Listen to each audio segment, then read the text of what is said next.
पूर्णिया के दलित नेता की हत्या और तेजस्वी तेज प्रताप यादव को मुख्य अभियुक्त बनाने वाले मामले की खुल गई है पोल। दरअसल शक्ति मलिक द्वारा सूद पर रुपए देने का पूर्णिया में सम्राट चलता था। शक्ति के घर से मिले हथियार, रुपए गिनने का मशीन और डायरी इस बात का गवाह दे रहे हैं कि सूद के खेल में शक्ति की पहुंच बहुत ऊंची थी।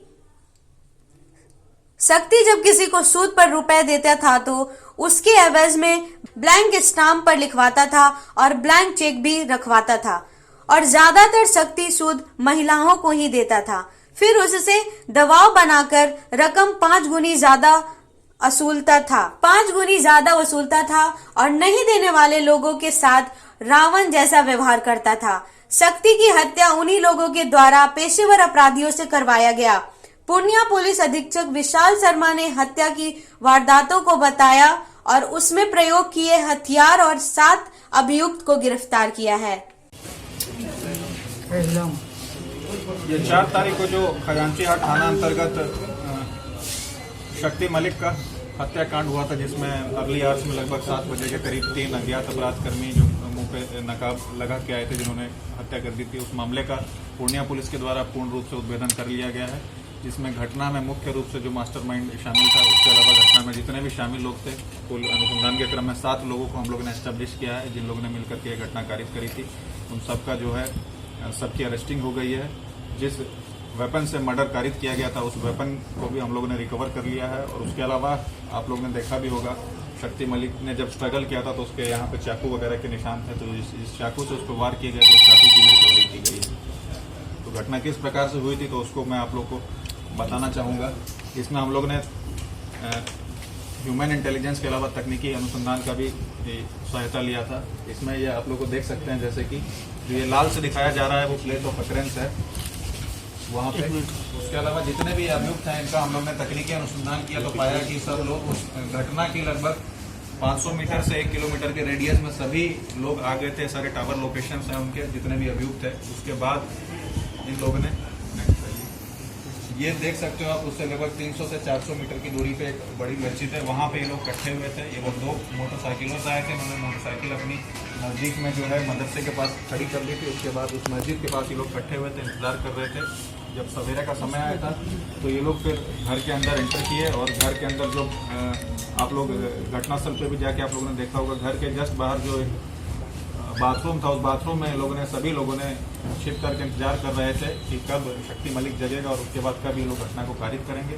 तो लोग वहाँ पर इंतजार कर रहे थे। जब इन लोगों को मौका मिला और जैसे ही ये घर का दरवाजा खोला, उसके बाद इन लोगों ने ठीक समय देखते हुए लोग घर के अंदर प्रवेश किए और उसमें से कुल 7 में से 2 अपराध कर्मियों के बारे में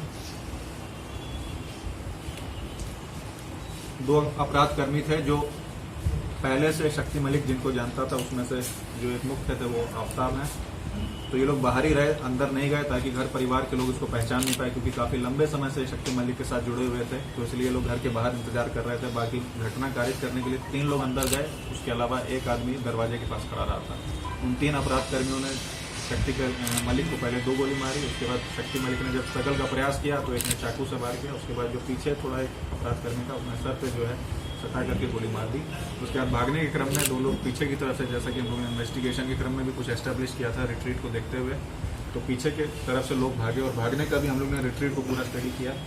नेक्स्ट ये आप देख सकते हैं, 2 अपराधकर्मी घटना कारित करने के बाद से कैसे ये जुनैद और अफरोज जो ये दिखाई पड़ रहे हैं, ये लोग भागे हैं, जिनका हम लोग को फुटेज प्राप्त हुआ। इसके अलावा एक अन्य अपराधकर्मी जो सलीम है, उसका भी भागते घटना करने के बाद ये लोग जब भाग रहे थे तो उसका फुटेज प्राप्त हुआ है। और भाग करके इनमें से लगभग ये 4 लोग जो है रंगपुरा के थे। वहाँ पे लोग जाके असेंबली पॉइंट पे जाकर के आप देख सकते हैं, सभी अपराधकर्मी घटना कारित करने के बाद रंगपुरा में गए हैं और रंगपुरा में इन लोग ने वापस असेंबल हुए हैं। उसके बाद से ये कहानी बनती ही रहती थी, कभी उनसे झगड़ा कभी उनसे लग रहा, और उसमें उनके साथ हम लोगों को भी जाना पड़ता था। और हम लोग सर उनको ब्याज समय देना चाहते थे, देते भी थे, लेकिन सर वो बोलते थे कि हम 10% पर पैसा देंगे। और जब उनके मन के हिसाब से हम लोग नहीं चलते थे तो वो बोलते थे कि आपका स्टाम्प ब्लैंक है और अब 10% नहीं, अब आपसे 20% लेंगे और 20% की आपको भरपाई करनी होगी। ऐसा पूर्णिया शहर में ही हाउसिंग बोर्ड है सर, मुर्गी फार्म है, ब्रजेश नगर है, बहुत सारा ऐसा मंडी चौक है, लगभग हम समझते हैं 1000-1200 उनके कस्टमर हैं पूर्णिया शहर में, जो उनके सभी भुक्तभोगी थे सर, और उन सभी का शोषण होता था। ज्यादातर 80% महिलाओं का शोषण होता था। घटना को अंजाम कैसे दिया? घटना से जब हम लोग सब पूरा तंग और परेशान हो गए, वो और राजनीतिक में भी अब हम लोगों का, जैसा साहब पता है कि राजनीतिक में भी हम लोगों का दुरुपयोग करने लगे। अभी सामने आगामी विधानसभा चुनाव है, तो उसमें भी हम लोगों को पटना जाना पड़ता था, क्षेत्र जाना पड़ता था, यहाँ बोलो वहाँ बोलो। और यहाँ पर ही जितने भी मीडिया साथी, इसमें से कुछ मीडिया साथी यहाँ भी खड़े हुए हैं, जिनको बुला के वो घर पर अपना मनगढ़ंत इंटरव्यू देते थे, और एक मनगढ़ंत कहानी को बनाकर उसके अंदर यूं बोलिए कि फौजरी या फ्रॉड का एक ऐसा मिजाज था, जो मनगढ़ंत कहानी को भी सब बना दिया करते थे। पहचानते हैं तो नाम बताइए। अरे जी खाली बोलिए ना, की बात न करिए।